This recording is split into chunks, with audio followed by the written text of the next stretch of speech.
Hi students, in this video we are going to discuss about Doppler effect. So in competitive exams there is a possibility of one question may come based on Doppler effect. Basically it is a very easy one. You can actually easily solve this kind of questions. I will teach you a general formula and a easy method by which you can easily answer any question they ask based on Doppler effect. So there is a possibility this year also for the NEET exam one problem may come based on Doppler effect. Okay, let us first know what is Doppler effect. See, it is basically the apparent change in the frequency of the wave due to either motion of the source or maybe motion of the observer.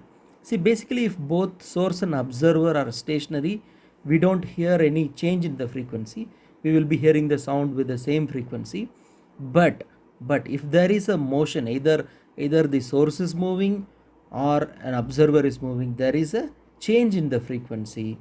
That is only we calling it Doppler effect. So let me write a general formula. See, the frequency, the apparent frequency is what we have to find.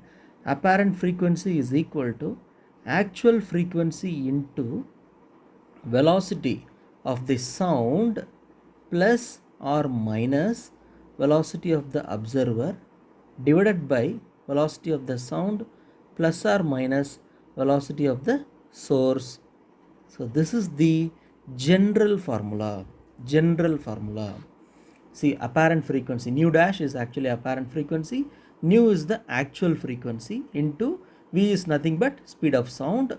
So V plus or minus VO observer divided by V plus or minus Vs. So you just have to know when to use plus and when to use minus. Similarly, the denominator also you just have to know when to use plus, when to use minus. See, it's simple. Let me just explain. See, if observer is coming towards, see, generally we know if source is stationary, if observer is coming towards the stationary source, coming towards, whenever coming towards means, so what do you think? Apparent frequency will be more or less? Yes, your guess is correct. It will be more. So apparent frequency will be more. So now tell me which you have to use. You have to use plus. See, if observer coming towards means you have to use the plus symbol. If observer moving away, you have to use minus, because it's there in the numerator. Minus means so apparent frequency will be lesser. If observer is coming towards means apparent frequency will be more, so we have to use plus symbol. If observer is moving away means so apparent frequency will be lesser, so we have to use minus. So the same applied uh, for the source also. So source moving towards the observer. See, now look at carefully the source, that term is there in the denominator. Denominator only if minus is there, answer will increase. So moving towards means we have to use minus. So our idea is answer apparent frequency has to increase, will increase. So only in denominator minus sign has to come, then only answer will increase. So source is moving towards means use minus. So source moving away means use plus. That's it. So this is a simple one general formula, just changing that plus and minus, by which you can easily solve numericals based on Doppler effect. Let us discuss some numerical so that we can understand this concept very well. Yes, first let us read this problem. See, two cars moving in opposite directions approach each other. See, this is a very important term here. Approach each other. Both the cars basically approaching each other. So let's take this is car A. Car A is coming like this, okay, and car B, so that is approaching each other. So both are approaching each other. So we know very well if they are approaching each other, the apparent frequency will be higher. See, the driver of the first car blows a horn having a frequency of 400 hertz. So he is basically blowing a horn at a frequency 400 hertz. So car B is approaching. So he is basically the source and he is basically the observer. Yes, so let me write the formula. So the apparent frequency is equal to actual frequency into V. So tell me, I have to put plus or minus. So V plus VO, because observer is approaching, divided by V. Source is also approaching. So both are basically approaching. So because source is there in the denominator, I am putting minus sign. So this is the required formula to solve the question. See, once you get the required formula, no, then it is very easy, just substitution. You can get the answer easily. And moreover, see, I tell you one more thing. See, the horn frequency is 400 hertz, and we know very well it is approaching each other. Answer is going to be higher answer. So basically, answer will be either B or C. In the first instant itself, we can actually find definitely option A and option D are not going to be the answer. So then you just have to find between only these two. Okay, let's substitute 400 into, so speed of sound they have told us to take 340, and observer's speed is 16.5, because the first car is blowing the horn. First car is 22 meter per second. That's basically the source. So divided by 340 minus 22, right? Yes. So 22.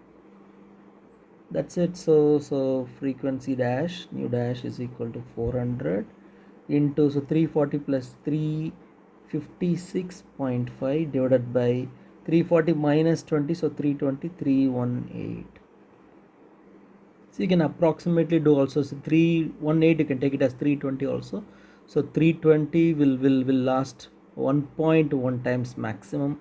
So approximately, so 400 1.1 times, so it will be option C, 448 hertz. That's the answer.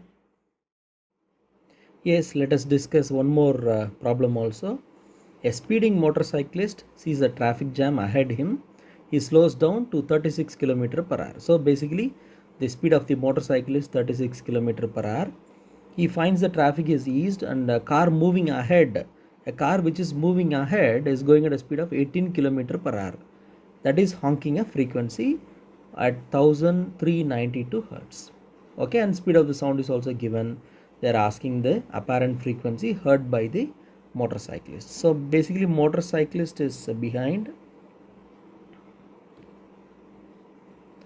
So let us assume this is the motorcyclist. Okay, and his velocity is, so he is basically the observer. So his speed is 36 km per hour, and a car is ahead.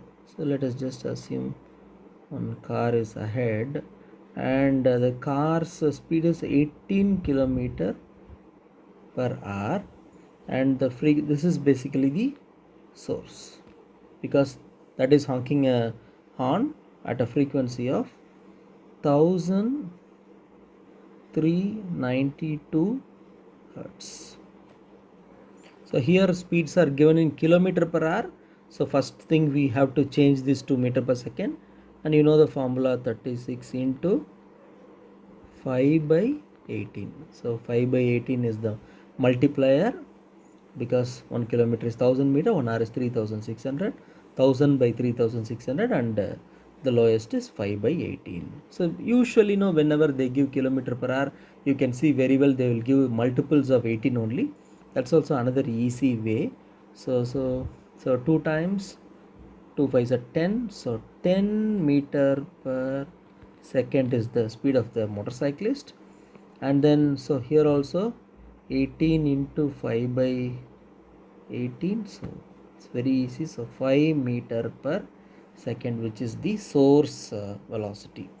observer's velocity is 10 meter per second. Yes, now important thing, we have to formula we have to frame the formula. So apparent frequency is equal to original frequency into V observer. Here observer, see observer is basically approaching the source.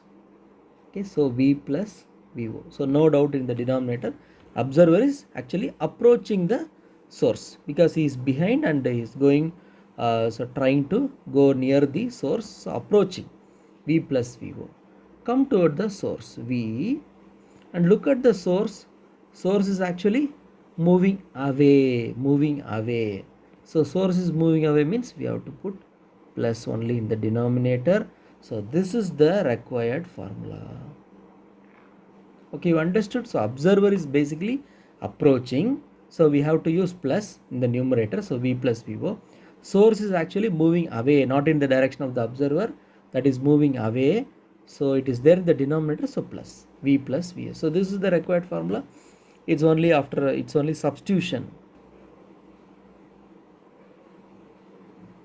See, the difference is very low.